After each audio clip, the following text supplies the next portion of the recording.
Franchising your business idea can be a great way to build a huge concern and to one day control a vast empire of restaurants or retail stores. And when you look at brands like Subway with about 45,000 locations and 7-Eleven with almost 65,000 stores, and consider those corporations take between 10 to 50% or more in royalties from every single store, that is a huge amount of money. But even if your business is well suited to franchising, and not all of them are, there are many steps that are required before taking your idea to market. And we receive many calls from individuals and companies asking us to sell what they call their new franchise. And the first question we have learned to ask is whether they are registered. And this question often results in a rather awkward silence. Many people are of the misunderstanding that you can just call your business a franchise and begin selling franchises. This is most certainly not the case, and it's a quick way to encounter major legal difficulties. Franchising is a highly regulated, complex industry, and prospective sellers need to ensure they are in compliance with existing laws. So we'll look at the steps required today to legally begin to build your franchise empire. Information as presented is going to apply mostly to the franchise laws within the USA. Now, before we begin, let's take a quick look at some of the advantages and the disadvantages of franchising your business. So there are several benefits to franchising your business. The first notable being expansion capital, speed of expansion, and reduced risk. So growing to multiple locations from a single location on your own can be difficult. Each location potentially requires hundreds of thousands of dollars, which most beginning brands may not have. Now, in the franchise model, your franchisees are supplying the necessary capital for opening new locations. So opening up 10 stores on your own would likely be prohibitively expensive, while 10, 20, or more locations is virtually effortless when you are leveraging the capital of your new franchisees. And franchisees, they pay for leasehold improvements, FF&E, which is furniture, fixtures, and equipment, leasing, employee costs, and more. And this allows you to grow faster and with far less financial commitment and risk than you would on your own. Of course, in exchange, you're going to be trading the revenue from those stores, but you will be gaining the royalties. And keep in mind that both franchised and non-franchised models are viable and have worked well in the past. Panda Express, for example, they did it all on their own, and all their stores are operated and owned by corporate. McDonald's, Subway, Taco Bell, these are mostly franchisee owned, while Chick-fil-A has somewhat of a hybrid model where corporate does assume a lot of the risk and financial outlay for a trade of additional revenue split. Now, another advantage provided by franchising is the benefit of partnering with local experts who have skin in the game, so to speak. When expanding to new cities, towns, and demographics, it's difficult to be intimately familiar with every city's individual culture and landscape. By partnering with these franchisees in local regions, however, you typically have someone with strong knowledge of local markets and the pulse on the heartbeat of the city. Also important, when someone invests thousands, often hundreds of thousands of dollars of their own money, they are far more likely to give 100% effort to the business versus just hiring a manager. Franchisees are also likely to require less supervision than an employee manager would. Now, another option to generate expansion capital for your franchise is the awarding of what is called master franchises or area developer licensing. And in these situations, you sell rights to an entire territory, which might be a city, a state, or even an entire country for a fee. And many franchises use this model, and we've worked on many deals throughout North America and the world. And these licensing rights often amount to hundreds of thousands of dollars, providing you and your company with an instant cash infusion for your business.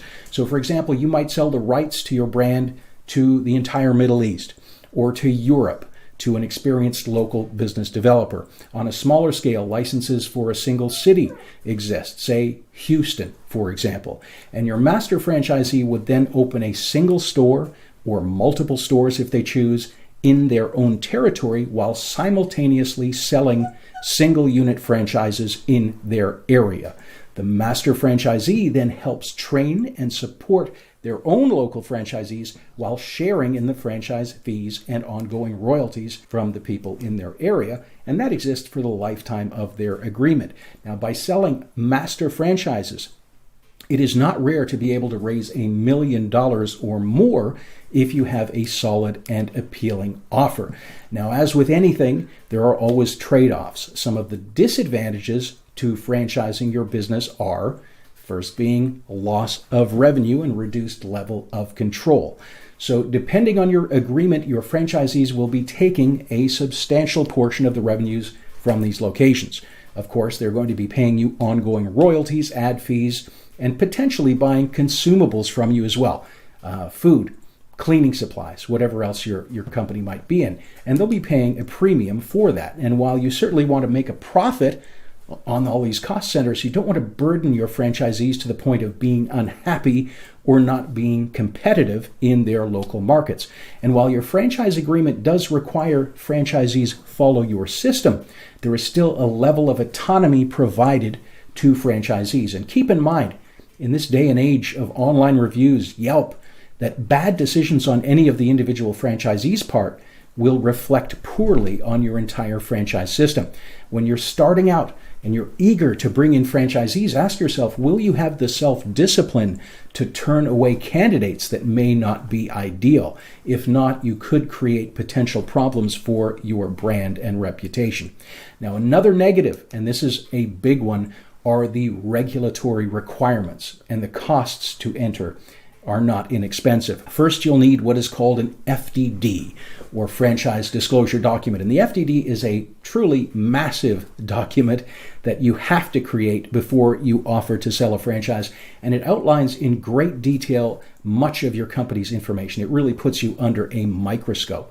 For example, any bankruptcies that you or the company directors of the company has faced, any lawsuits, the complete range of investment for your franchise, all of the other fees, your company's audited financials, and a lot more. Now, every year you are obligated to update that FDD and file again with applicable agencies, and of course pay a fee. You also need to report any franchises that have closed and list the name of franchisees that have left the system over the past year. Now, for buyers, this is wonderful data. It's very helpful in making a purchasing decision. For you, it is a huge amount of work.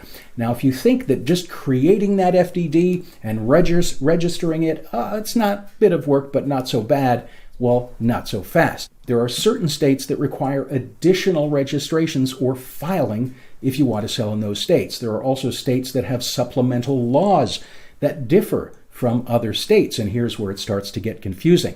There are 36 states considered non-registration states, meaning if you are federally compliant with your FDD, you are eligible to sell in those states. There are 10 filing states, meaning you have to pay a fee to file, and then there are 13 registration states that require you to register and obtain approval for your FDD at a state level, of course, also paying the fee. To further confuse matters, each state has a different governing body. In New York, you'll deal with the Attorney General, while in California, you will be working with the California Department of Business Oversight. Each governmental office has different requirements and different processes, making compliance for the newbie somewhat perplexing. So you can begin to see why most companies will hire a lawyer and or a development company to get them up to speed in this industry. Now, the problem is something you have to watch for. There are a lot of sharks, as we call them, that tell you how amazing your franchise is